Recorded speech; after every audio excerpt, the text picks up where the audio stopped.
Amada familia, bendiciones, shalom, shalom.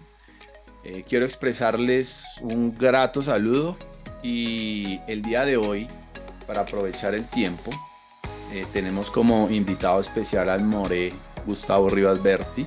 Él se encuentra en estos momentos en Argentina y desde allí, pues, gustosamente y en bendición para nosotros, pues nos va a hacer la enseñanza, nos va a entregar una enseñanza acerca de las leyes Carrud o lo que nosotros pudiéramos entender sobre la alimentación apta para los hijos del Eterno. Entonces, una vez más nos acompaña en nuestra comunidad Bet Shalom, More Gustavo Berti. Eh, pues ustedes ya saben que él con su instituto Berea, ¿verdad, More? Correcto, Entonces, correcto. está totalmente dispuesto a compartir con nosotros y le estamos esperando aquí en Colombia también. Y yo sé que va a haber oportunidad de encontrarnos aquí en Bogotá y no solamente conmigo, sino con la familia de Betsalón. More Gustavo, bienvenido y pues el micrófono es suyo, la audiencia es suya y muchas gracias por aceptar esta invitación. Bueno, shalom, bendiciones para todos. Para mí un honor estar nuevamente con ustedes y Pastor Carlos Zamboni, tu familia y toda la comunidad de Beth Shalom. Nos gozamos mucho porque podemos seguir avanzando en pro de nuestro crecimiento, ¿no? Tanto en lo personal como también nuestro desarrollo espiritual. Y para ello este tema es el tema de Kashrut. Cuando hablamos de Kashrut, quiero comenzar estableciendo que para el pueblo del Eterno, para efectos de Israel, para las personas que son observantes de los mandamientos, hay como tres pilares sobre la cual descansa la mayor observancia, o sea, donde se dan los mayores detalles, especificaciones en cuanto a la práctica y la manera como aplicar todo esto, ya que el objetivo no es simplemente adquirir un conocimiento y llenarnos nuestro intelecto, sino honrar la palabra del Eterno, como enseñan los sabios, con la puesta en práctica de ello, y de esta manera nuestro proceso de conversión se vaya dando de la mejor forma. Estos tres pilares sobre los cuales existe la mayor observancia son, primeramente, lo que conocemos como Tarah Mishpahá, que viene a ser la pureza familiar. Segundo, todo lo relacionado a Shabbat. Y tercero, Kashrut, que es el tema que vamos a tratar. No en vano, recuerdo que la primera oportunidad, el momento en que estuvimos compartiendo con ustedes, tocamos un pilar que era el de Shabbat. Ahora el Eterno nos permite compartir este segundo pilar que es Kashrut. Cuando hablamos de Kashrut estamos hablando de la alimentación. Para para el pueblo de Israel y lo que establece la Torá, la alimentación y el desarrollo espiritual van de la mano. Lo que nosotros tomamos para ingerir, para alimentarnos y no simplemente comer, como mucha gente puede hacerlo, es vital. O sea, la Torá nos establece que nuestro cuerpo fue creado con un propósito y que todo lo que vamos a ingerir tiene que cumplir con ello. De igual forma, todo lo que fue establecido fue dentro de estas prerrogativas. Entonces, de esta forma, la manera como nos alimentamos, como nos nutrimos, tiene una incidencia también en el ámbito espiritual. Ahora, ¿a qué llamamos kashrut? Se denomina kashrut el conjunto de leyes dietéticas. Todas las leyes y mandamientos en cuanto a nuestra dieta o régimen alimenticio y todos los alimentos que concuerdan con estas regulaciones se le llaman o se le denomina kasher. Dentro del pueblo de Israel hay un grupo, sefardí que utiliza este tipo de expresión, kasher, y otro grupo que es askenazí que utiliza el término kosher. Los dos grandes grupos, tanto sefardí como askenazí, que guardan todas estas leyes de kashrut, utilizan este tipo de expresiones. O es kosher o es kasher. La palabra kosher o kasher significa algo que es apto, correcto o adecuado. Estamos hablando dentro del contexto del consumo humano, de su alimentación. Entonces, los alimentos que no se corresponden a estas leyes, o sea, los alimentos que son prohibidos o que pudieran llamarse también como inmundos, y dentro de todo esto también hay un término que también aplica, que es el de impuro, y más adelante vamos a explicar la diferencia entre uno y otro. Todo aquello que no es apto para comer se le llama trefa o taref. Todo depende de la forma como se utiliza en hebreo la comunidad. Las leyes básicas sobre kashrut se encuentran en la Torá y son interpretadas y explicadas ampliamente a través de la tradición hebrea. Lo vemos dentro de la Torá, lo vemos en libros escritos por grandes sabios, por grandes rabinos, como es el caso del Talmud. Pero en el caso de la Torá, donde están las explicaciones, dentro de lo que está escrito, porque luego vienen especificaciones orales para ampliar o conocer mucho mejor lo escrito, aparece en Levítico 11 y en Deuteronomio 14. Deuteronomio 14 y Levítico 11 establecen toda la base sobre la cual descansa o reposa lo que es el kashrut. Y el propósito del kashrut dentro del marco de la Torá está relacionado con la pureza de la familia, la pureza ritual, la pureza de la santidad, tanto de la persona como del hogar. O sea, para alguien del pueblo del Eterno, la alimentación no es cualquier cosa, no es simplemente comer o satisfacer un deseo, sino que la gente se alimenta, a diferencia de comer, porque tienen conciencia de lo que están haciendo y el por qué. Entonces, yo estoy alimentándome con esto porque esto tiene un propósito en mi vida. Y de esta manera están como que muy atentos, muy despiertos a todo lo que se va consumiendo dentro del hogar. Hay categorías de productos permitidos y que, por ejemplo, en muchos países, como el caso de Colombia, tienen la ventaja de que se pueden conseguir, y estos vienen con sellos en los productos donde usted puede ver la procedencia de ese producto y el rabinato que aprueba el consumo de ese producto. Y vamos a ver que tienen sellos donde estipula que han sido supervisados y que de esta manera pueden ingerirse. Entonces son sellos donde vemos que aparece una K o aparece una U, hay unos que dicen kosher. Entonces, cuando ya nosotros vemos en un producto en la etiqueta que tiene una U y tiene un círculo en el medio, una U o una K, o dice kosher, ya sabemos que es algo que ha sido supervisado, revisado rabínicamente, y por lo tanto, toda esta supervisión garantiza que lo que se va a consumir es apropiado, es correcto, está en condiciones aptas para un ser humano. Hay términos cuando hablamos del kashrut que es importante familiarizarnos, y a lo mejor voy a utilizar algunos tecnicismos y que les ayude a que ustedes entiendan alguna cosa. Trataré de hacerlo lo más fácil posible para que usted lo pueda entender mejor, porque aquí hay envuelto muchas leyes, muchas reglas. Entonces yo voy a tomar las que considero que son más importantes o más relevantes, pero que también son fáciles para su entendimiento, para que usted la pueda comprender. Y de esta manera aprovecha al máximo la enseñanza sobre Kashrut.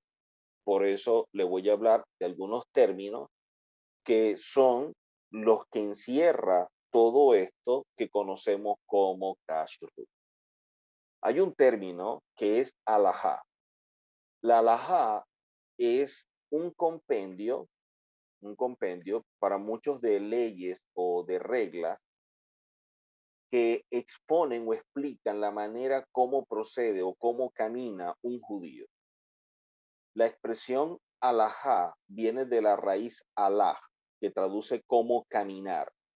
Entonces, cuando hablamos de la alajá, es la forma como se determina legalmente o jurídicamente el proceder de una persona.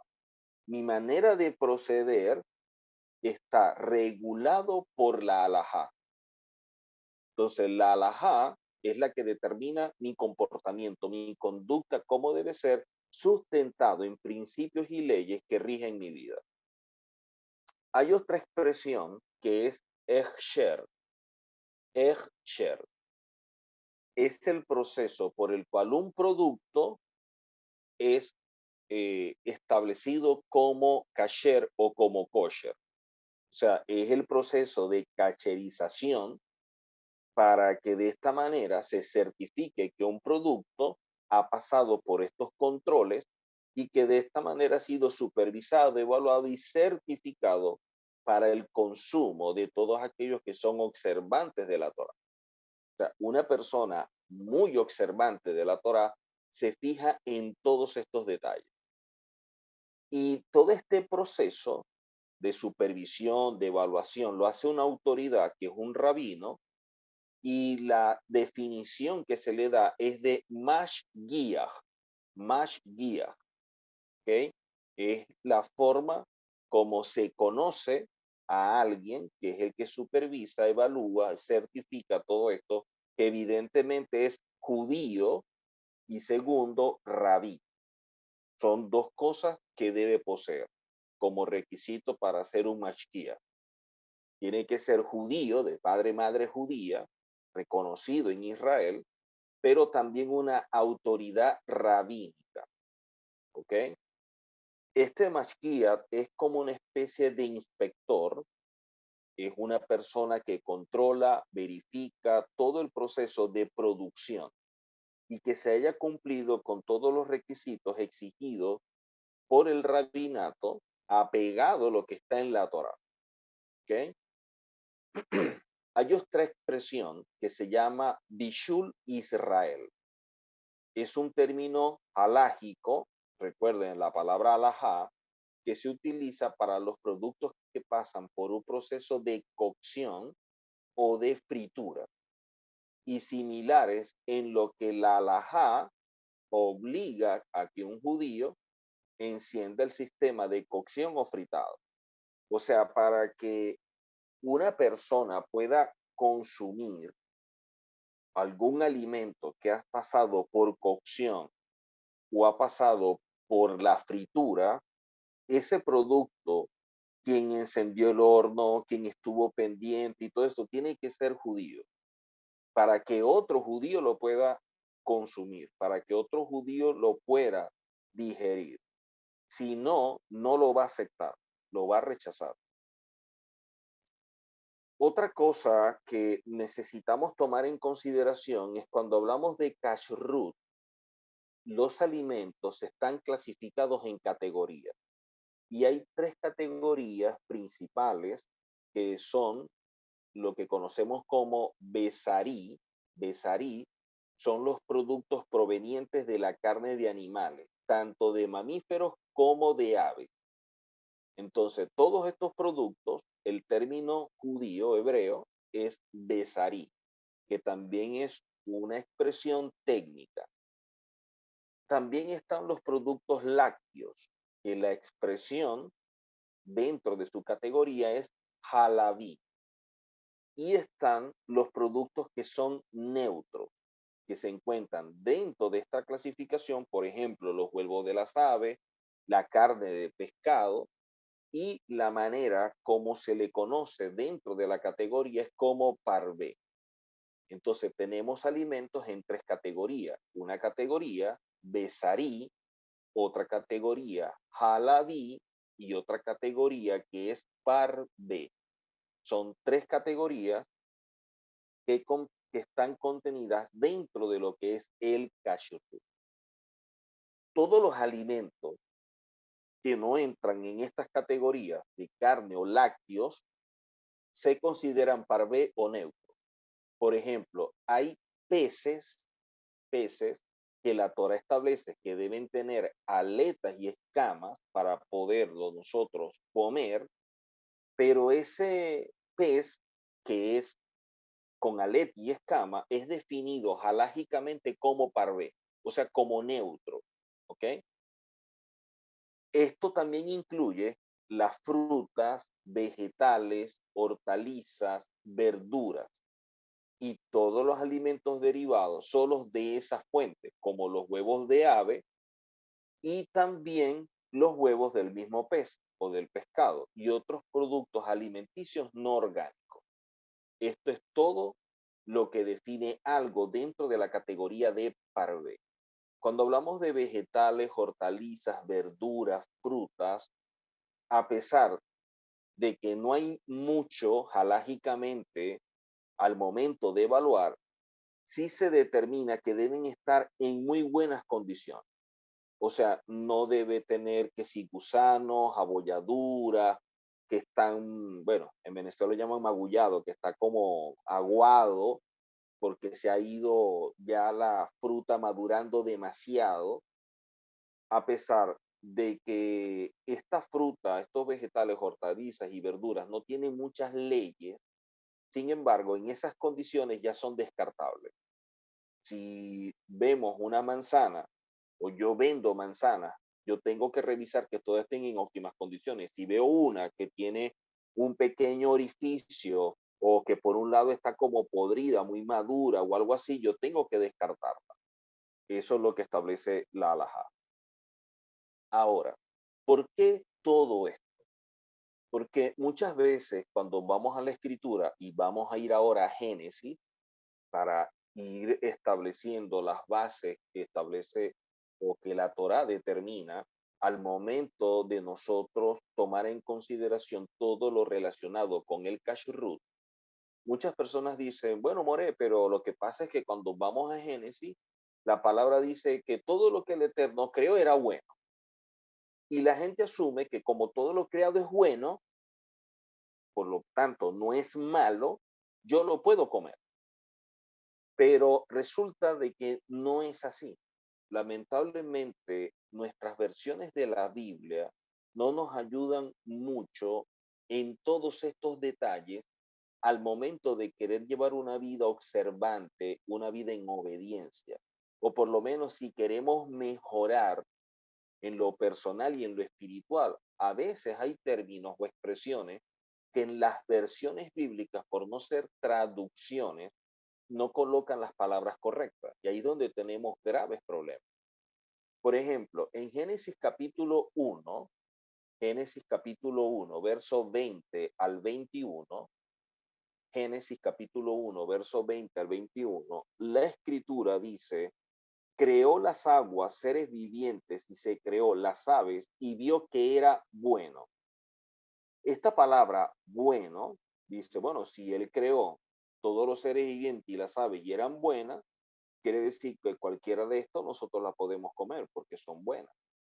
Pero esta palabra buena en nuestra lengua, cuando vamos a original, aparece la expresión hebrea tov, y tov traduce como propósito. Entonces no es igual decir, bueno, esto es bueno, a decir, esto tiene un propósito. Porque cuando yo entiendo el propósito de aquello que yo tengo en mi mano, yo le voy a dar el uso debido, porque sé cuál es su propósito. Ahora, que eso que yo estoy tomando en mi mano para comer, yo lo vaya a definir como bueno, como malo, no me ayuda mucho para efectos de lo que establece la Torah. Para efectos de la Torah no me ayuda mucho, porque dentro de nuestras culturas, cuando algo nos dicen que es bueno, para nosotros lo asociamos como permitido. Pero en la Torah, la palabra tov traduce como propósito, no como bueno. Entonces, si todo lo creado tiene un propósito, yo debo ver o conocer cuál es el propósito de cada cosa que fue creada para darle el uso debido, para poder definirlo correctamente, pero también al momento de llevarlo a la práctica, poderlo hacer de la mejor manera. De igual manera o de igual forma aparece en Génesis capítulo 1, pero más adelante el verso 24 y verso 24 y 25 del mismo capítulo 1 de Génesis dice, creó la tierra seres vivientes según su género y vio que era bueno. Y miren que a todo lo que el Eterno va creando, va estableciendo que era bueno, o sea que tenía un propósito. Si esto es así, nuestro deber es saber cuál es ese propósito. Ahora, pasa un evento que todos conocemos en los días de Noé y vemos allí que aparece en Génesis capítulo 7 algo que es diferente. Porque en Génesis capítulo 7, verso 2 y verso 3, Génesis 7, verso 2 y verso 3 dice, de todo animal apropiado o de todo animal acto o en función de este tema, de todo animal kosher o kasher, tomarás 7 parejas, macho y su hembra, más de los animales que son inmundos, una pareja, el macho y su hembra. También de las aves de los cielos, 7 parejas, macho y hembra, para conservar viva la especie sobre la faz de la tierra. Entonces vemos acá que ya empezamos a ver definiciones concretas. Empezamos a ver que todo fue creado con un propósito, pero dentro de ese propósito hay cosas que son apropiadas o aptas para el consumo y hay otras que son inmundas.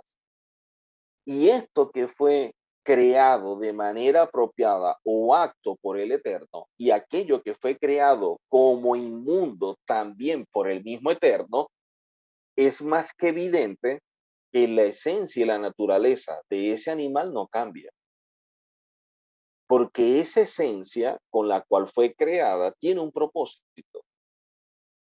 Casi la mayoría de los animales inmundos, y recuerdo yo una clase que estaba dando un rabino en relación a esto, específicamente los que están en el agua, hablábamos de los inmundos y veíamos que todos los inmundos que están en el agua son los que se encargan de crear un ecosistema que sea favorable para los peces que son aptos para el consumo. O sea, todos los inmundos son los encargados de hacer mantenimiento en el mar, en el río. Y de esta manera, los peces que si son aptos para comer, van a tener las mejores condiciones de vida, porque estos animales inmundos son los que se encargan de mantener ese ecosistema en pureza. Quiere decir que mientras más puro y en mejores condiciones esté el ambiente donde estos peces estén, al momento de consumir será mucho mejor porque podremos absorber todos los nutrientes que tienen ellos. En el caso del pescado, bueno, omega 3, omega 6, omega 9 y todo, el hierro y todo lo que él posee. Pero ¿qué sucede? Lamentablemente el ser humano no ha tomado esto en consideración y empieza a comerse los animales inmundos. Cuando el ser humano empieza a comerse el animal inmundo, está causando un impacto ambiental que es muy severo, porque entonces las condiciones óptimas del ambiente donde deben estar estos peces o las aves o los mamíferos, lamentablemente se está totalmente contaminando. Entonces, mientras más animales inmundos nos comamos, los animales apropiados se van a ver en condiciones que son desfavorables. Por eso es que miren que dentro del arca colocaron una pareja de inmundo para convivir con 7 parejas que son aptas, que son apropiadas. 7 correctas con una que es inmunda. O sea, este que es inmundo tiene la capacidad de poder comer y crear las condiciones para que 7 apropiadas puedan vivir en las mejores condiciones. Ahora, si empezamos a comernos lo inmundo, lamentablemente no estamos ayudando en nada. Y eso es lo que está pasando. Y como las personas comen por un asunto de deseo o de gusto y no por conciencia o por inteligencia, porque diga, bueno, estos son los carbohidratos, estas son las proteínas, estos son los vegetales, y yo voy a comer de esta forma, y así mi cuerpo se va a nutrir, y de esta manera puedo mantenerme sano. No, la gente come por gusto, por deseo. Por eso nosotros vemos en las avenidas, pancartas, vallas, donde todo lo que hay es lo que nosotros definimos como comida chatarra. Y eso es lo que a la gente le gusta. Usted no va a ver vallas enormes con un jugo verde hecho de pronto de apio, de pepino y de manzana verde. A la gente de pronto no le llama la atención a eso. O una buena ensalada, o una ensalada de fruta, cosas así. Eso mucha gente no le llama la atención. Pero otras cosas que son dañinas sí. O como dijo alguien por allí, todo lo que mata al hombre es lo más sabroso. Todo lo que nos destruye es lo que más queremos comer. Por eso es que nosotros vemos en la escritura gente que tenía longevidad, personas que tenían 80, 90, 100 años y como podían trasladarse de un lugar a otro en aquellas condiciones tan precarias y podían hacerlo, como muchos de ellos decían, con 80, 90 años todavía tengo fuerzas para ir a luchar, para ir a batallar. Actualmente nosotros vemos niños ya con problemas de diabetes y con situaciones y cuadros de salud que no son los mejores. Y en la medida que va pasando el tiempo, si no prestamos atención a esto, las condiciones van a ser mucho más desfavorables, van a ser peores. La escritura en Levíticos capítulo 11, verso 2 al 4, Levíticos 11, verso 2 al 4, dice la escritura: Hablad a los hijos de Israel y decidles, estos son los animales que comeréis de entre todos los animales que hay sobre la tierra. Está hablando de los que están en la tierra. Ya sabemos que los que están en el mar tienen que ser con aletas y escamas. Si tiene aletas y tiene escamas, usted se lo puede comer tranquilamente. Así el pez sea feo, lo que sea, pero usted se lo puede comer. Dice que de entre todos los animales, todo lo que tiene pezuña hendida y que ruñe. Si es un animal rumiante y tiene la pezuña hendida, se puede comer. Pero si no es rumiante o no tiene la pezuña hendida, no se puede comer. O sea, puede ser un animal rumiante, pero que no tenga la pezuña hundida, no se come. Puede ser que tenga la pezuña hendida, pero no es rumiante, tampoco se come. Tiene que poseer los dos requisitos, pezuña hendida y rumiante, para que se pueda consumir. Todo Levítico 11, usted lo puede leer con calma, y aparecen todas las cosas que nosotros podemos comer. Allá aparecen todos los animales, ¿ok? Para que usted luego quise solamente especificar o aclarar allí, porque define muy bien cuáles son los animales sobre la tierra que se pueden comer, sus requisitos, que en este caso sería los rumiantes y los que tienen pezuña hendida. Devarim 14, verso 3 al 6. Devarim 14, verso 3 al 6 dice: Nada abominable comerás. Ahora, aquí utilizan o entra otra expresión dentro de todo esto. Ya vimos una expresión que es todo fue creado con un propósito. Luego vemos expresiones como inmundo o apropiado ahora aquí vemos otra expresión, abominable. Esta expresión de abominable es lo que se define a todo animal que el Eterno tiene prohibido su consumo. O sea, es un animal que fue creado para otras cosas, pero no para alimentar al ser humano.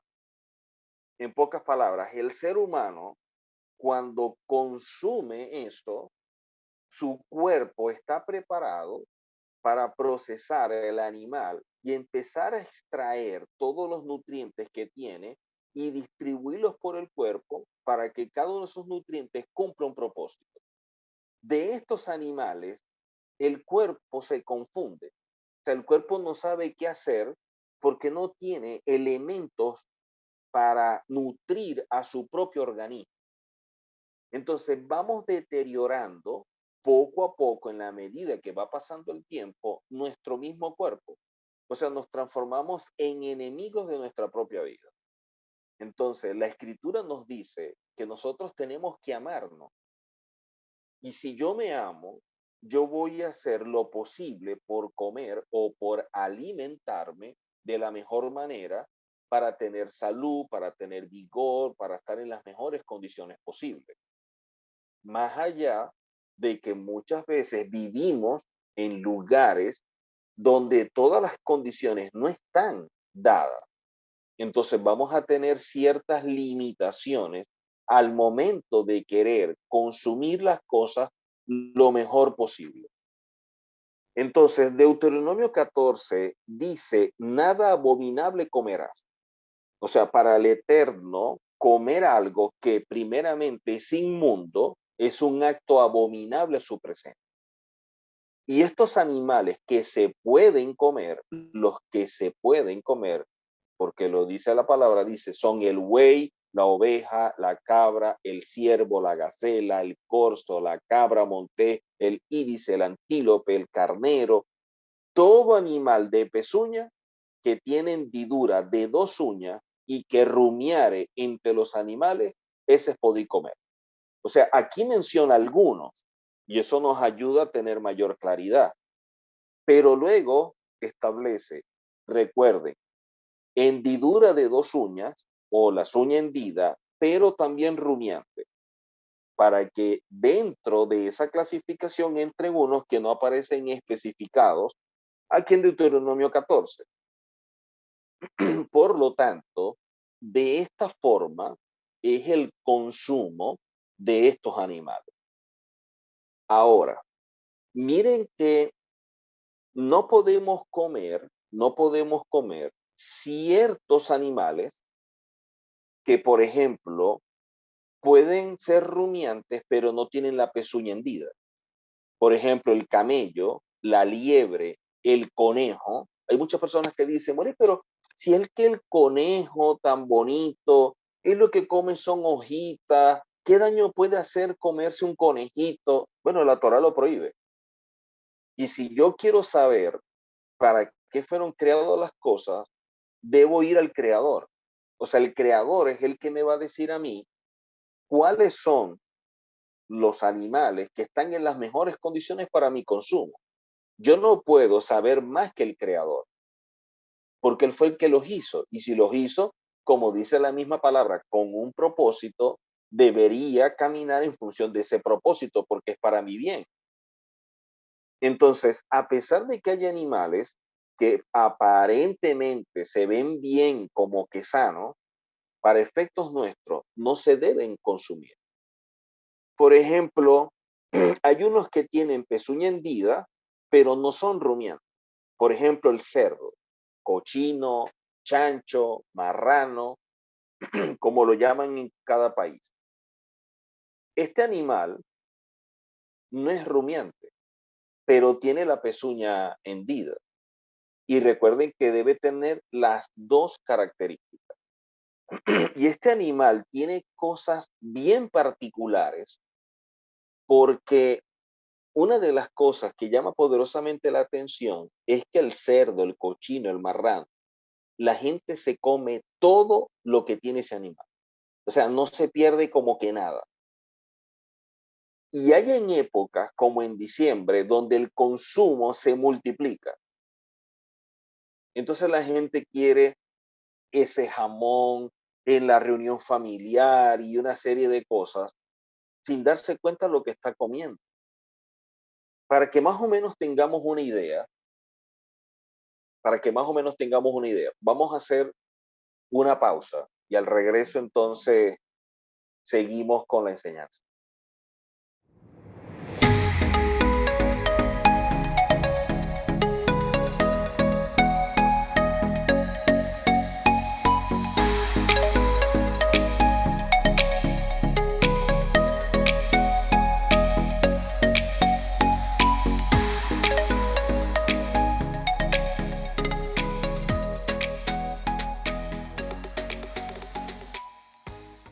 Venimos hablando en relación al cerdo y decimos entonces que el cerdo es un animal que tiene pezuña hendida, pero no es rumiante. Por lo tanto, no se puede comer, no podemos consumirlo dentro de nuestra dieta alimenticia, de nuestro régimen alimenticio. Sin embargo, mucha gente lo come, le gusta y no desperdicia nada. Y hay meses donde la gente, hay como que una tendencia a un mayor consumo. Y había un registro que habla de que hay temporadas donde la producción y el consumo de este animal llega a 110 toneladas, o sea, 110 toneladas de este animal. Imagínense cuántos animales de esos han sacrificado para el consumo. Y el consumo que comprende a nivel de carne a nivel de carne. Del 100%, el del cerdo ocupa el 36%. O sea, el consumo de cerdo, de marrano, de cochino, de cerdo, de chancho, el 36% del consumo total de la carne. Ahora, mucha gente pensará, oye, pero ¿cuál es el problema en que nosotros podamos comer cerdo o no? Si la palabra no lo prohíbe. Bueno, ya vemos que la palabra sí lo prohíbe. Y hay una cita que vamos a leer posteriormente donde lo especifica y lo dice de forma muy clara. Ahora, hay un evento que nosotros vemos en el pueblo de Israel en relación al templo, cuando se habla de la abominación desoladora, y fue con la destrucción del segundo templo, donde vemos nosotros que en medio de todo lo que sucedió, para hacer la historia corta, el asunto fue que llevaron cerdo al templo para que de esta manera se sacrificara.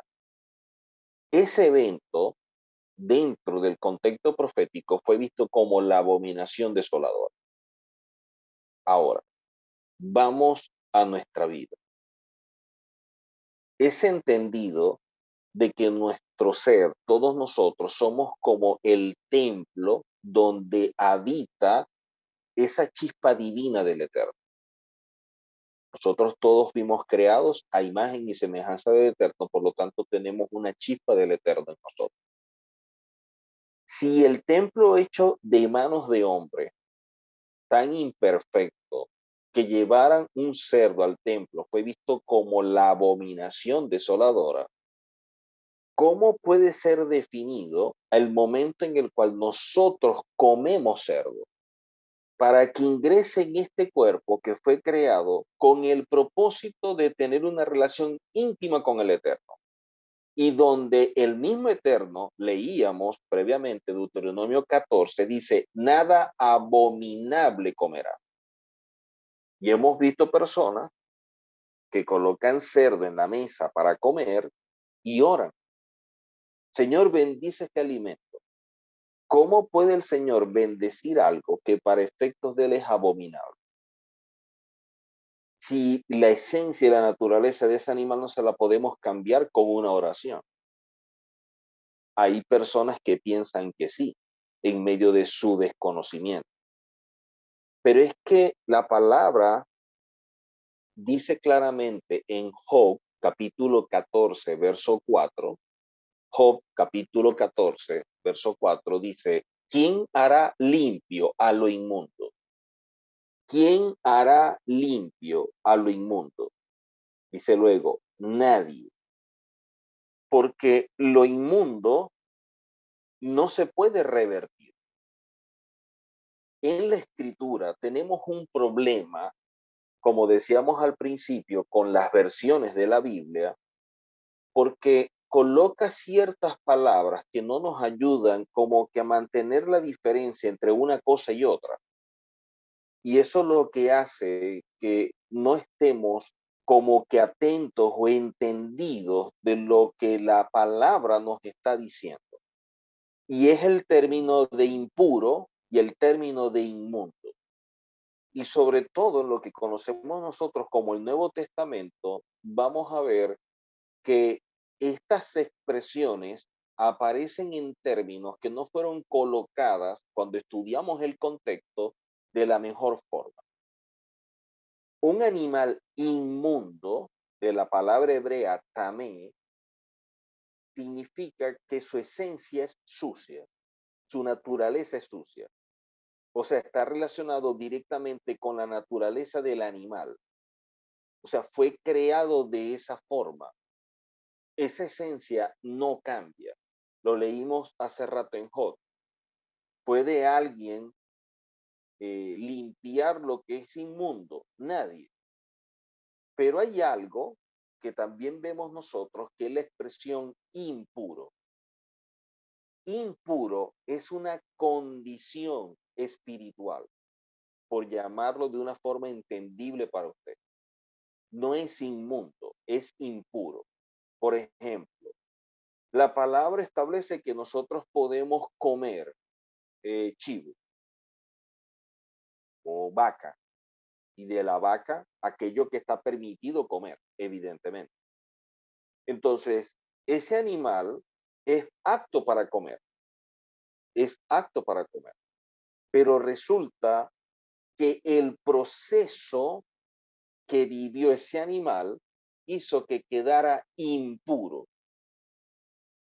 Y eso lo vamos a ver mucho en el Nuevo Testamento, mucho en el Nuevo Testamento. Lo que pasa es que no tenemos tiempo para abordar todas esas citas donde la gente quiere justificar el consumo de ciertos animales que están prohibidos, como la cita donde vemos a nosotros el caso de Pedro con el lienzo, mata y come. Pero la gente no lee luego de ese verso todo lo que sucedió en ese capítulo 10 y más adelante el capítulo 11, cuando Pedro habla claramente qué es lo que se está especificando y tiene que ver con el ser humano y la justificación con el Mesías y todo esto, que no es el tema. Pero vemos que muchas veces en lo que conocemos nosotros como Nuevo Testamento, producto de no tener las expresiones correctas y tampoco conocer las definiciones en la Torá, se le da un sentido diferente al bíblico.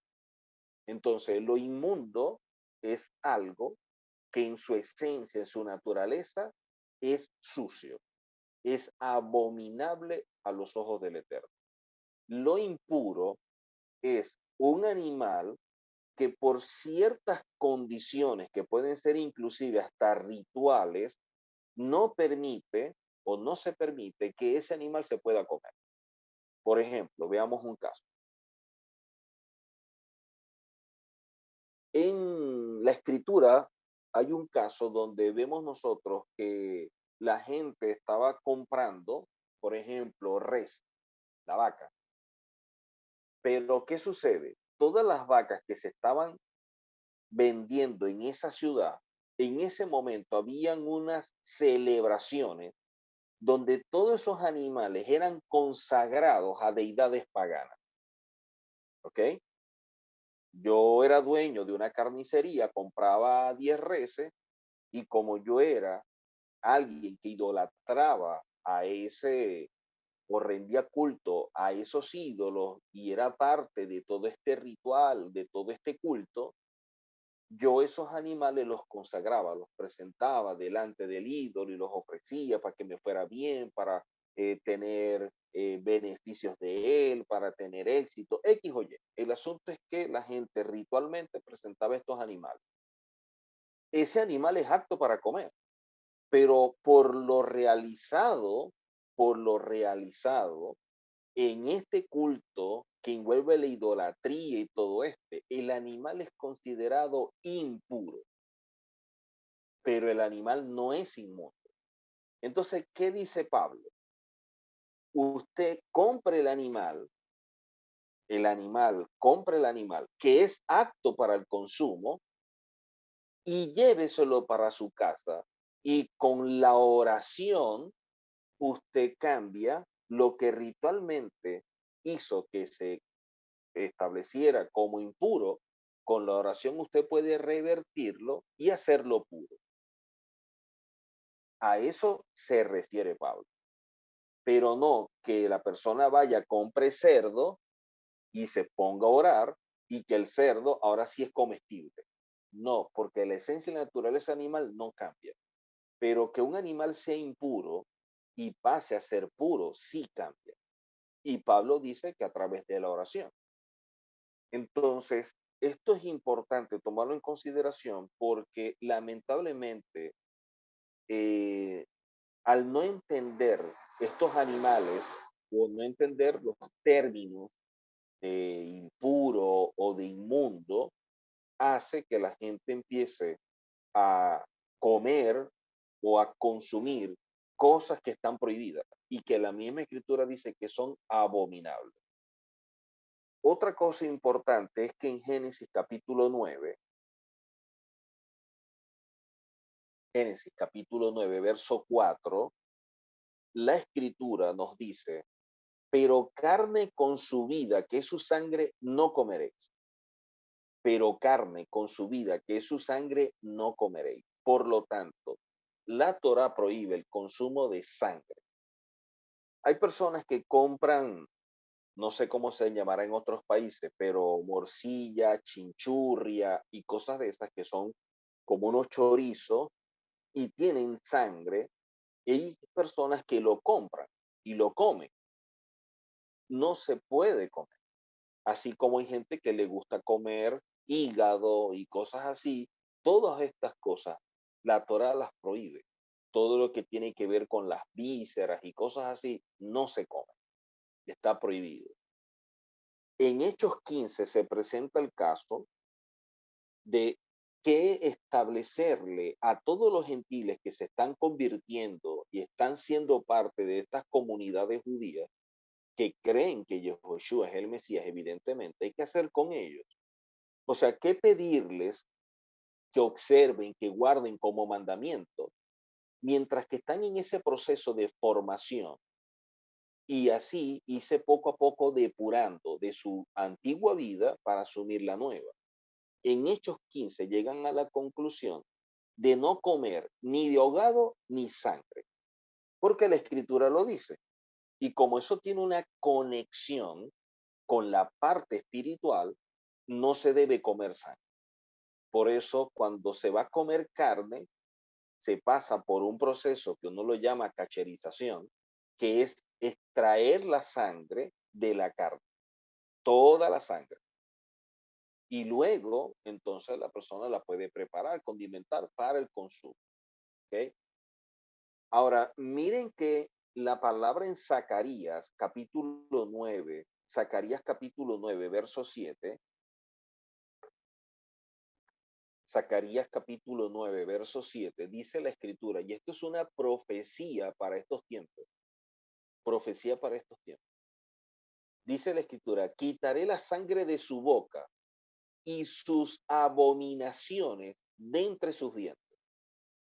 O sea, el Eterno, en la medida en que el pueblo va despertando, que el pueblo va teniendo conciencia, va estudiando y quiere llevar una vida delante del Eterno recta, apropiada, porque quiere ser esa imagen del Eterno y quiere emularlo en todo para tener un comportamiento, una conducta que hable de ello como verdaderos hijos.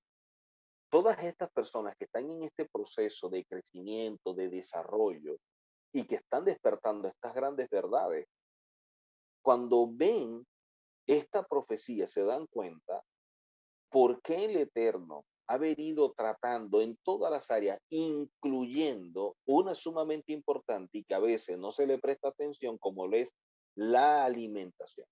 Porque la alimentación tiene una conexión con lo espiritual. ¿Cómo tener una buena relación con el Eterno cuando lo que como es abominable? ¿Cómo puedo tener un cuerpo sano cuando como cosas que son inmundas? Entonces, me siento mal, me enfermo de algo y empiezo a orar al Eterno para que me sane. Hermanos, yo quiero que oren para que me sane. Declaremos Isaías 53, tu enfermedad puede ser el resultado de estar comiendo cosas que son inmundas. Entonces, lo que estás viviendo es la consecuencia de un acto de rebeldía. Y muchas personas de pronto no lo ven así, no le prestan atención, no le dan la importancia o relevancia que tiene. Porque me gusta comer lo que sea, porque como basado en mi deseo para satisfacer un alma no procesada, una mente no renovada, guiada por el viejo hombre, y no como un verdadero hijo del Eterno. Entonces, mire que el Eterno a través del profeta dice, quitaré, o sea, el mismo Eterno dice, quitaré la sangre de su boca y sus abominaciones de entre sus dientes. Impresionante cómo el Eterno dice que va a quitar la sangre de la boca y la abominación de los dientes. Y si eso es una profecía, debería caminar apegado a esa profecía. O sea, debería esforzarme para que esa profecía se cumpla en mi vida y decir, yo no voy a consumir sangre porque el mismo Eterno está obrando para quitarla. ¿Cómo yo la voy a consumir? Entonces yo voy contra la voluntad. Si el Eterno quiere quitar la abominación de nuestros dientes, ¿cómo yo voy a comer algo que es abominable? Entonces voy en contra de su voluntad y en contra de lo que proféticamente está establecido. En Deuteronomio capítulo 7, verso 26, Deuteronomio 7, verso 26, miren lo que dice la escritura. Y no traerás cosa abominable a tu casa, para que no seas anatema. Ahora vemos otra expresión, anatema. No traigas cosa abominable a tu casa. Personas van a la carnicería, compran cerdo y todas estas cosas y después las llevan para su casa. Eso es abominable. Dice la escritura que no debemos llevar estas cosas abominables a la casa. ¿Por qué? Porque dice, si tú las llevas, eres visto como anatema. Por eso dice, no la lleves para que no seas anatema. Anatema traduce como maldito. Y miren lo que dice luego, del todo lo vas a aborrecer y la abominarás porque es anatema. Entonces, la acción de llevar algo a la casa que es abominable es considerado como anatema. Y lo que demanda el Eterno es que de estos animales inmundos nos apartemos, dice, para nosotros debe ser algo aborrecible, algo abominable, este tipo de animal. Entonces, ¿cómo ver bendición en medio de ciertas cosas que hacemos por desconocimiento? Como dice la palabra, el pueblo perece por falta de conocimiento. Lo dice tanto en Oseas como en Isaías. El pueblo fue llevado cautivo por falta de conocimiento. Entonces, el desconocimiento nos destruye por completo. Necesitamos empezar a alimentarnos y no simplemente comer. Tener conciencia cuando me siento a la mesa que en verdad aquello que yo voy a ingerir sea con el propósito por el cual fue establecido por el Eterno, para el momento de orar y bendecir al Eterno por los alimentos delante de su presencia, sea bien visto, y no que en mi casa haya abominación y que mis actos son vistos como anatema. Por eso el Eterno Por eso el Eterno en Ezequiel 44:23, Ezequiel 44:23, el Eterno a través del profeta dice lo siguiente: enseñarán a mi pueblo a hacer diferencia entre lo santo y lo profano, y les enseñarán a discernir entre lo limpio y lo no limpio. Ahora aquí establece que cuando nosotros no entendemos esto, nos falta discernimiento. Por un lado nos falta conocimiento, pero por otro lado también nos falta discernimiento. Porque dice, les vas a enseñar a discernir entre lo limpio y lo no limpio. Entonces nos falta discernir.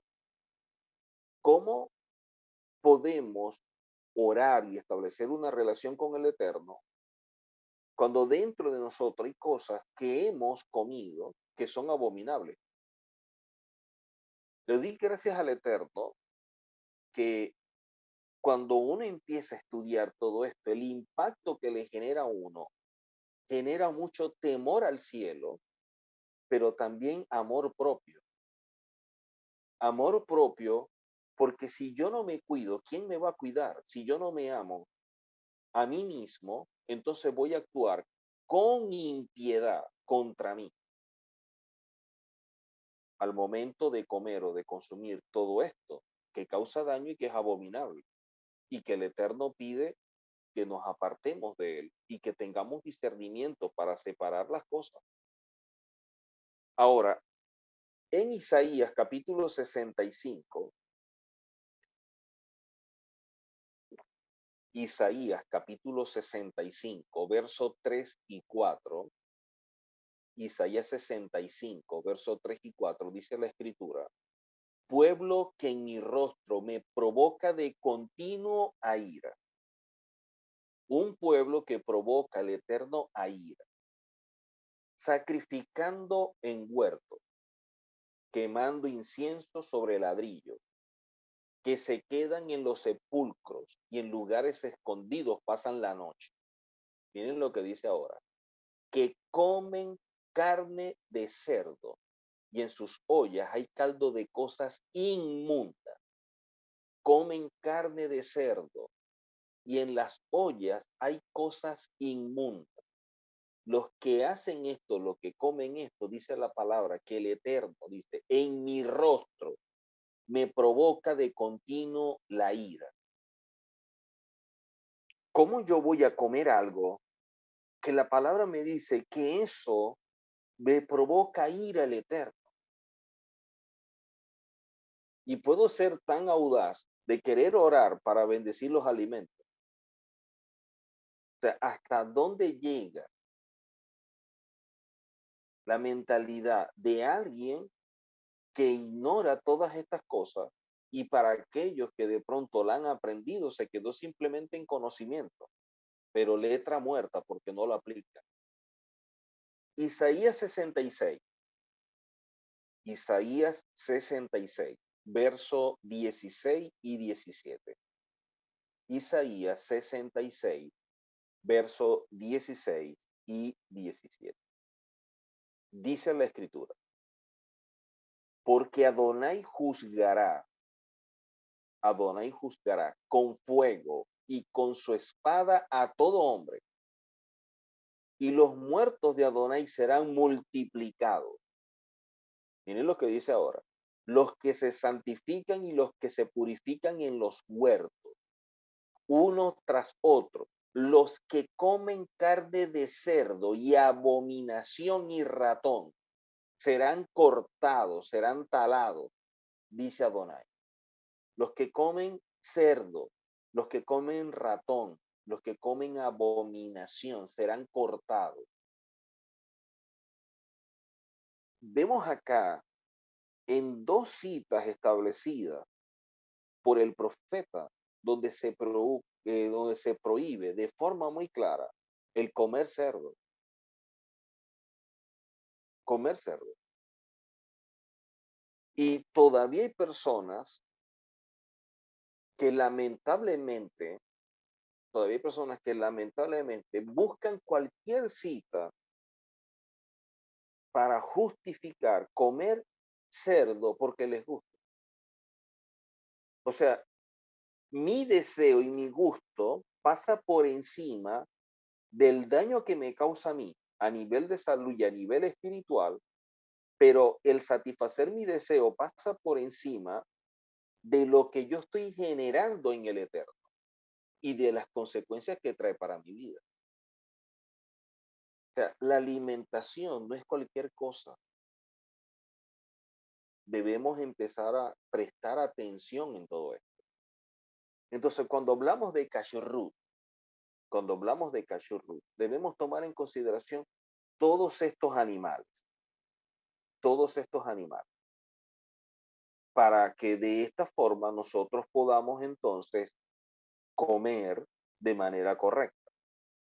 Ahora, en el caso de la carne, que yo decía hace rato que no podemos comer carne que contenga sangre, por ejemplo, en el caso del pescado no, en el caso del pollo, regularmente la gente lo que come es la pechuga, que es blanca, no tiene sangre.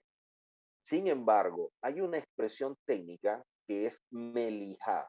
Melijá es el salado para extracción de la carne. O sea, es la forma en que se procede para comer carne de manera correcta al retirar de ella la sangre, regularmente en la carne que es roja, aunque hay casos en carne blanca que los rabinos dicen que también hay que hacer. El primer paso, hay que lavar bien la carne, hay que lavar bien. Segundo, dejarla reposar para que se vaya secando y así va botando la sangre. Luego, cuando ya está secándose, cuando ya se está secando, entonces se le va a colocar sal. Regularmente, mucha gente utiliza sal en grano. Hay gente que también utiliza sal marina, porque esa sal no se adhiere. Y eso lo que hace es que el proceso de sacar la sangre de la carne se dé mucho más rápido. Luego, después de haber salado la carne y haber dejado para que bote toda esa sangre, entonces lavamos bien la carne, lavamos bien la carne para quitarle todo lo que tiene. Y de esta manera, de esta forma, entonces estamos creando las mejores condiciones para comer la carne.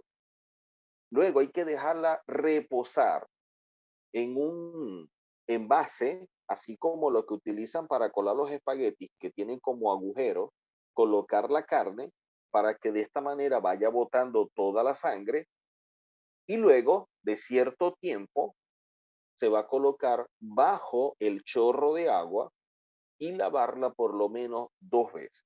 Esta carne va a quedar en las mejores condiciones para poderla comer. Y si esa carne se va a hacer asada o en la parrilla, que sea bien asada. Hay gente que dice, no, término medio.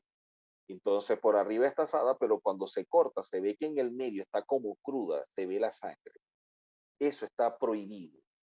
La Torah no lo permite. Entonces de esa forma vemos nosotros cuál es el proceso para comer la carne y de esta manera entonces hacerlo de forma apropiada, de forma correcta para nuestro consumo.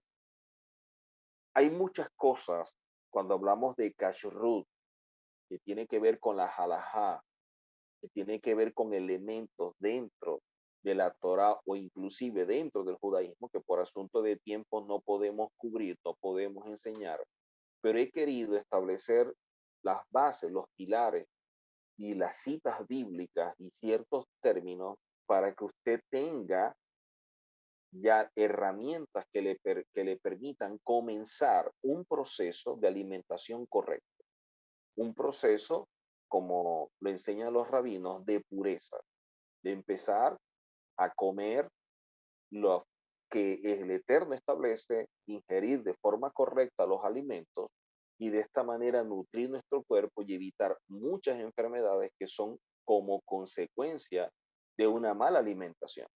Yo he visto casos de personas que sufren de ciertas cosas y cuando empiezan a guardar cash root, empiezan a sanarse, empiezan a sanar, porque el cuerpo empieza a depurar todo lo que tiene y nuestro cuerpo, sus órganos se van regenerando y eso va ayudando a estar en mejores condiciones.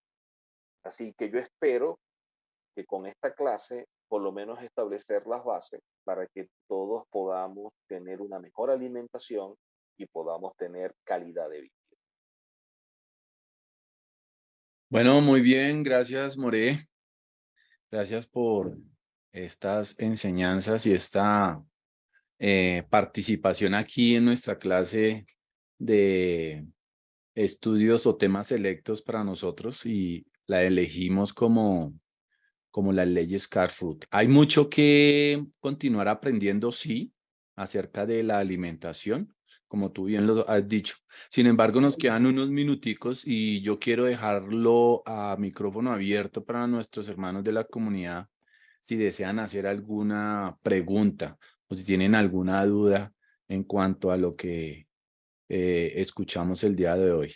Entonces, puede levantar la mano, puede realizarla, encienda su cámara o envíe la pregunta por aquí, por el interno. Amén.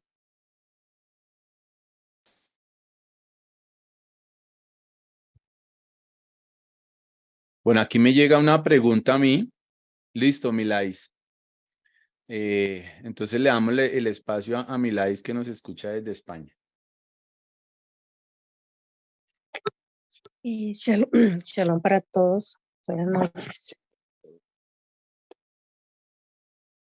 Gracias, pastores, por este tiempo.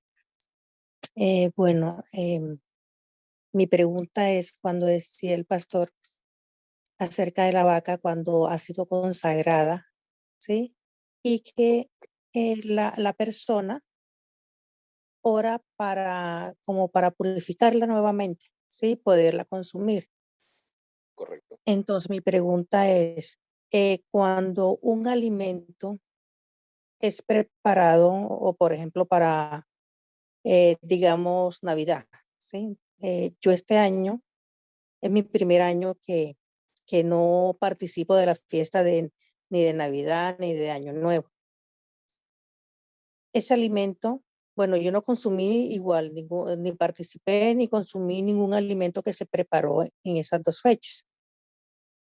Mi pregunta es, ¿ese alimento, si yo lo hubiera, o sea, si yo hubiera orado y lo hubiera santificado, o sea, nuevamente se podría comer o se podría santificar esos alimentos, por lo que se hizo para esas fechas? Esa es mi pregunta. Entiendo la pregunta. Nosotros lo primero que debemos tomar en consideración es que si ese alimento fue preparado, saber con qué se preparó, con qué se preparó. Porque muchas veces hay cosas que traen los productos que tienen cerdo. Y de pronto cuando lo leemos nos damos cuenta que entre los ingredientes tiene cerdo. Por ejemplo, hay cubitos sabroseadores que dicen de carne de pollo. Y cuando yo lo leo dice carne de pollo, pero dice carne de pollo, dice cerdo y esto y lo otro y lo otro. Entonces, a pesar de que dice que tiene carne de pollo o es hecho en base a carne de pollo, también tiene cerdo. Y de pronto, por ejemplo, el plato que se hizo fue una ensalada o X que era de pollo y se condimentó con eso. Eso tiene cerdo. Entonces, con ello hay que tener cuidado, por un lado. Pongamos el caso que no, que todo lo que prepararon, nada está prohibido. Todo lo que prepararon era permitido, una ensalada, un arroz, un pollo, una cosa, todo está dentro de lo apto. Pero fue una comida que se preparó para una cena de una fiesta que es pagana. Entonces, de pronto no participé, pero alguien dijo, le voy a guardar a Miladis este platico de comida y se lo llevaron. Mira, aquí te traje. Entonces, que la persona vaya a comerlo sí pudiéramos orar y decirle, bueno, Padre, estos alimentos son actos por ti, bendícelos y cualquier cosa que se haya hecho por culto, por un asunto que tenga que ver con una celebración pagana, pedimos que tú bendiga los alimentos. Ahí sí pedimos, Señor, bendice los alimentos. Y de esta manera lo podemos comer, nos podemos alimentar con él. Pero no, no está hecho de cosas inmundas. Ok, muchas gracias, pastor. Ok. A la orden. Colocaron ahí un mensaje, que hay alimentos, pero no me dio tiempo a leerlo todo. Ok, dice que hay alimentos como pollo, carne de res o pescado que se preparan con insumos de cerdo o grasa de cerdo.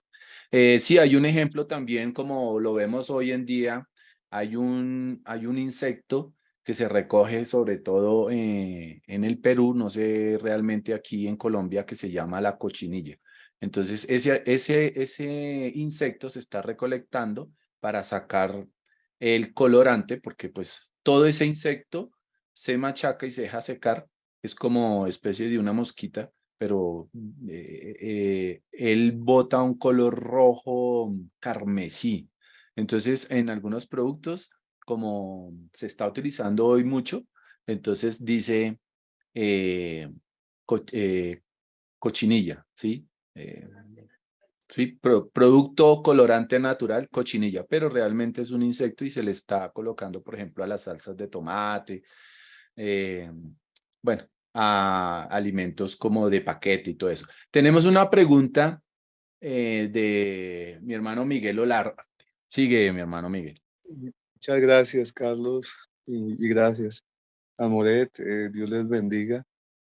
Amén, Em, igualmente. en- bueno, en cuanto a lo que tiene que ver en la ingesta de, de nosotros, hay algunas cosas que se consumen por tema de tradición, de costumbre.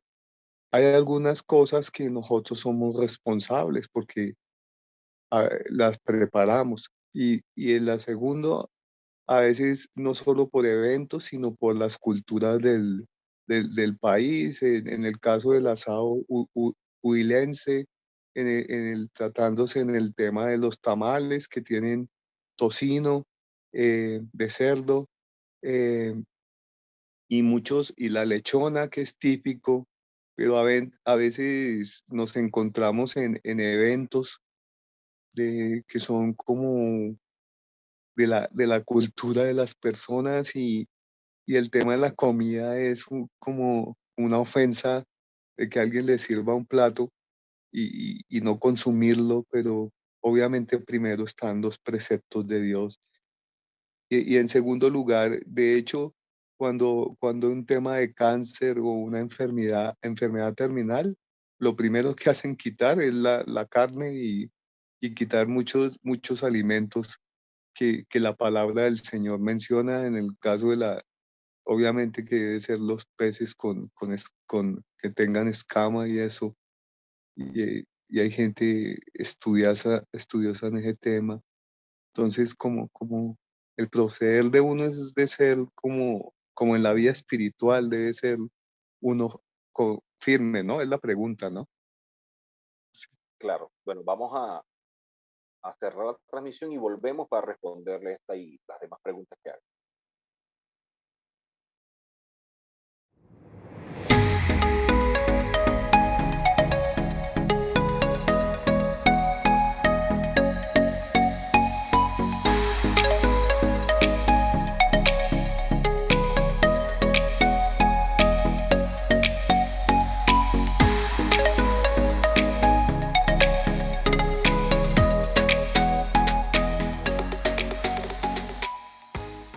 Ok.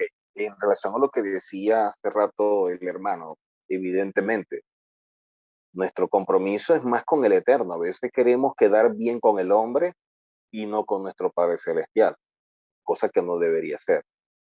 Pero yo pienso que también debemos tener discernimiento y mucha sabiduría, por lo que hace rato comentaba, no sea que sin intención pudiéramos ofender a alguien o alguien se sienta ofendido porque hemos despreciado un alimento y la persona de pronto no entiende que es por un asunto de nuestra vida espiritual, de nuestras creencias.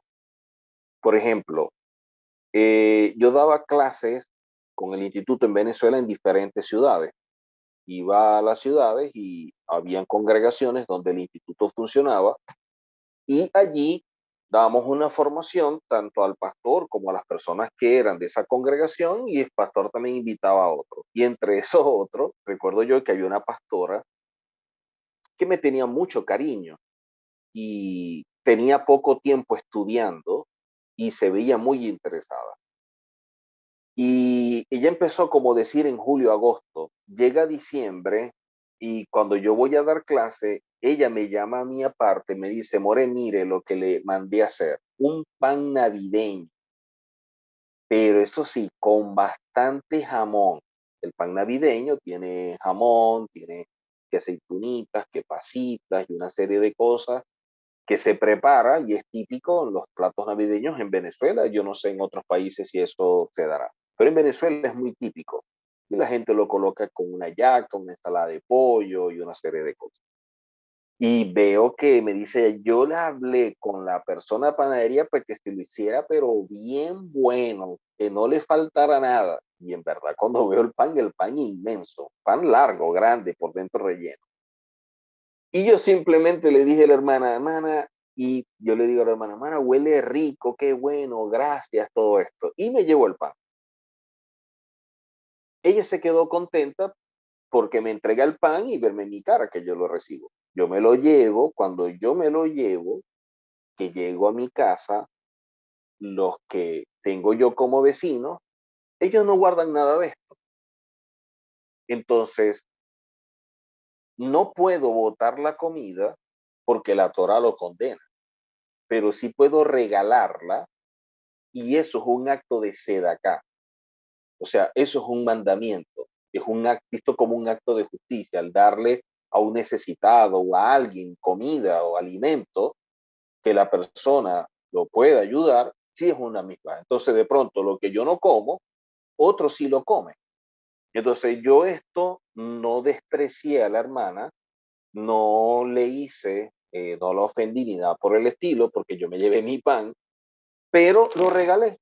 Y le dije a la persona, mire, este pan navideño, que no sé qué, te lo entrego, qué tal. Ay, gracias, vecino, todo esto. Y la persona se comió su pan espectacular. Yo no. El asunto es que pasan unos meses y a mí me toca dar clase de kashrut. Y cuando yo doy clase de kashrut, empiezo a citar todo esto y otras cosas más. Y yo veía a la pastora y la pastora miraba para el suelo. La pastora andaba como que queriendo que la tierra se la tragara.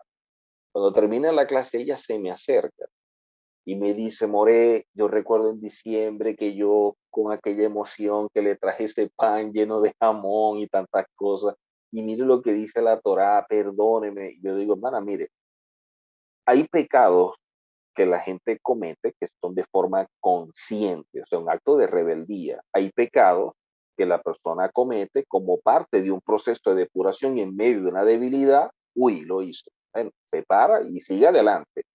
Y hay pecados que son el resultado del desconocimiento.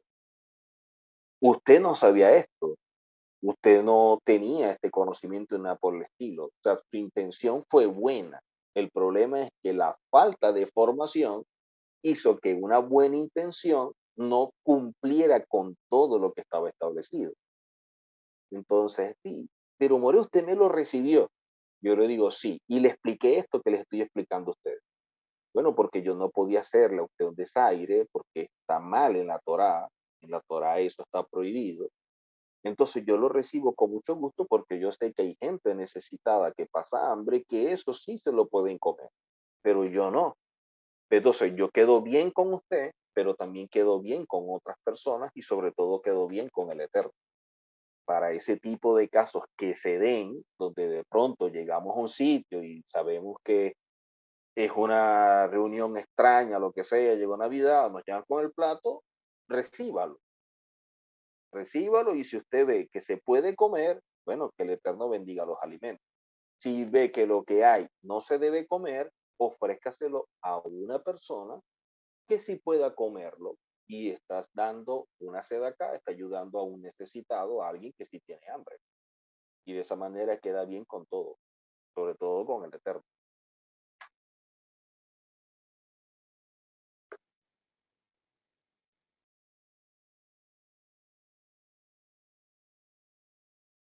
Ah, ok, gracias, More Rivas. ¿Alguna otra pregunta, consideración, dudas? Por aquí yo tenía una. De acuerdo a lo que tú nos explicabas ahora, More, en cuanto a las vísceras del animal apto para el consumo, ¿se puede consumir? No, porque las vísceras no se consumen. Ok. Cuando nosotros vamos a una carnicería, no compramos vísceras. Hay gente que sí las compra porque le gusta. Hay gente que dice, yo voy a preparar un hígado encebollado, pero es que el hígado no se puede comer, porque el hígado está prohibido. El hígado es un órgano purificador y está lleno de toxinas y una serie de cosas. Y lo que más tiene es sangre. ¿Cómo tú cacherizas el hígado? Es imposible. Y así como el hígado, el corazón, hay, por lo menos en el pollo, hay gente que le gusta las mollejitas, lo que llaman las mollejas. Y la gente las cocina con, con coco y cosas de estas, por lo menos en Venezuela lo hacen, y le echan un arroz y lo revuelven y que eso queda súper espectacular, pero nosotros no lo podemos comer. Yo recuerdo un caso de una persona que dijo, no, more, usted se puede comer eso porque yo sé dónde lo compro y ahí no, a eso no le echan cerdo, pero cuando veo los pedacitos de tocineta, o sea, la persona como que cree que la tocineta no es parte del cerdo, como que cree que las tocinetas salen de dónde. Entonces, son cosas que suceden. Y hay sitios que la forma de condimentar es con cerdo. Entonces hay que cuidarse mucho. Por ejemplo, la gelatina, yo no la consumo porque la gelatina, la forma de hacerla lleva cerdo. Entonces, hay lugares, negocios que son judíos, que venden gelatina y la base, la esencia con la que la hacen y lo que utilizan para que cuaje, no es de cerdo ni nada por el estilo. Entonces uno puede comer ese tipo de gelatina. Y así como la gelatina, tantas cosas que hay. Gracias, More. Amada familia, ¿alguna otra pregunta? Eh, Muchas personas dicen que con la muerte de nuestro Mesías Yeshua, pues él hizo aptos y limpios los alimentos. ¿Cómo puede uno responder rápidamente? Porque yo sé que muchos de mis hermanos dicen, uy, ¿y aquí qué respondo? O callo, o no discuto, o muy... yo les he dicho a mis hermanos, como tú acabas de decirnos ahora con el testimonio del pan, nosotros debemos tener mucho tacto con nuestros hermanos para poder expresar eh, el recibir o el no Incluso, recibir o dar una explicación, ¿no? Para no incluso llegar a familia, ofender, sí. la familia. Mira, hay personas que no están interesados en la verdad. Están interesados en tener la razón. La verdad no les importa, solamente tener la razón. Y si saben que tú no comes esto, lo hacen a veces adrede, simplemente para crear la polémica. Entonces uno tiene que ser muy sabio en ese aspecto. Hay personas que si es por desconocimiento y dicen, bueno, el Mesías murió y quedó todo esto abolido y ahora uno puede comer todo porque la palabra por aquí sacan unas citas que no aplican ni nada por el estilo. Entonces, yo primero tengo que ver si tengo el tiempo y la persona está interesada en saber la verdad y mi respuesta. O sea, yo le pregunto, ¿usted tiene tiempo para que hablemos del tema? O sea, usted quiere aprender, quiere saber la verdad. Ya usted puso su punto. Ahora yo quiero con la Biblia explicarle lo que usted está diciendo.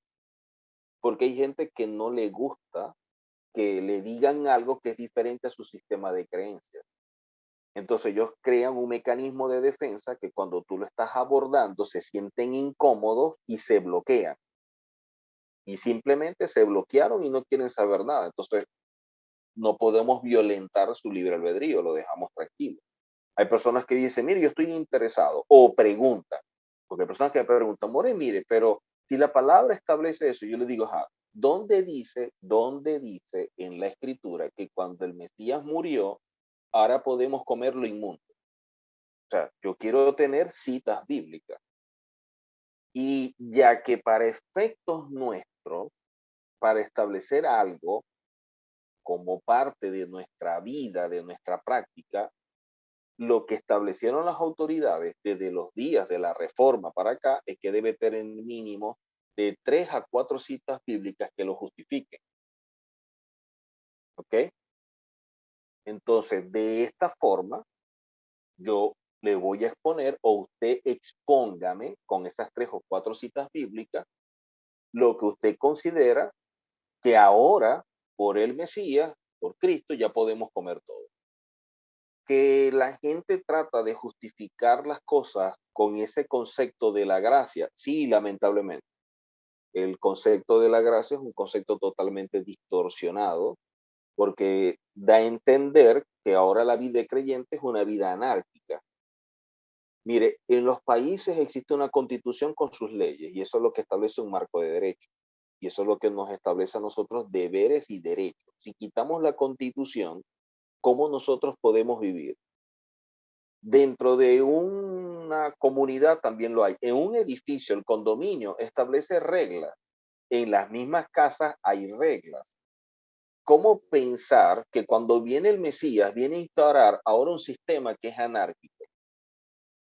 El problema es que como muchos creyentes no están interesados en el cambio de su vida, no están interesados en renovar su mente, en ser verdaderos hijos con acciones que lo revelen, sino que simplemente tienen una vida religiosa o utilizan esto como un recurso simplemente para sentirse como que bien y yo no me voy para el infierno, entonces utilizan la gracia para justificar una vida desordenada. Porque dicen, bueno, es que estamos bajo la gracia. ¿Dónde dice eso? O sea, tenemos que entender dónde es que está esto. Yo se los he dicho a muchas personas, ¿cómo que ahora es que estamos en la gracia y antes no? Pero si la palabra dice que el Eterno es el mismo de ayer, hoy y siempre, ¿cómo es que antes no había gracia? ¿Tú piensas que no había gracia cuando vemos a un Adán y a Eva fallando y el Eterno más bien los protege y les da oportunidad? Tú ves que no hay gracia cuando tú ves desde Génesis en adelante todo lo que han hecho en contra del mismo Eterno y el Eterno le sigue dando la vida. Nosotros mismos podemos hacer cosas violentando la Torah y el Eterno nos está viendo y nos dice, ah, bueno, ya hiciste esto, te quito el aliento de vida. No, la palabra lo mismo lo dice en los días de Noé. Noé halló gracias delante de la presencia del Eterno. Siempre vemos la gracia porque es parte de la esencia del Eterno. No es que ahora hay gracia, es que siempre ha existido, porque eso es parte de su amor, de su bondad, de su forma de manifestar misericordia para con nosotros. Pero hay gente que utiliza eso para justificar, y en este caso, el hecho de querer comer lo que le apetece. Y los principios y las leyes por un lado, pero a mí me gusta esto, yo me lo como. Ah, pero quieren una vida en bendición, quieren una vida que les vaya bien en todo. ¿Cómo? Hay gente que de pronto no asocia la obediencia con la bendición, sino que el Eterno me tiene que bendecir porque sí, como si el Eterno estuviera obligado conmigo o en deuda conmigo, o como si el Eterno fuera el genio de la lámpara que yo la froto y me cumple mis deseos. O sea, hay muchas personas con conceptos totalmente distorsionados de la palabra, del Eterno y de sí mismo, y es lo lamentable. Por eso cuando estudiamos las escrituras bajo la perspectiva hebrea, empezamos a entrar en un orden y las cosas tienen sentido. Pero a mucha gente le gusta vivir en desorden. Y la gracia justifica una vida irresponsable. Gracias, More Rivas. ¿Alguien más, amada familia? Si no, pues entonces quedamos hasta aquí con esta clase y esta enseñanza de Kashrut. Que si las gomitas, esas gomitas que venden, que hay aciditas, dulcitas, tal, todo eso también tiene elementos hechos con cerdo. Porque lo colocaron por ahí que si era cierto o no, sí, Ok. lamentablemente. Sí, exacto. Ok. Sí, pues yo. Ah, hola Isabelita. Isabelita tenía ya pues esto, una pregunta. Listo, Isabelita. Ya quedaste con la duda resuelta, ¿cierto? Ok. Bien, amada familia, entonces les deseamos una feliz noche. Un abrazo.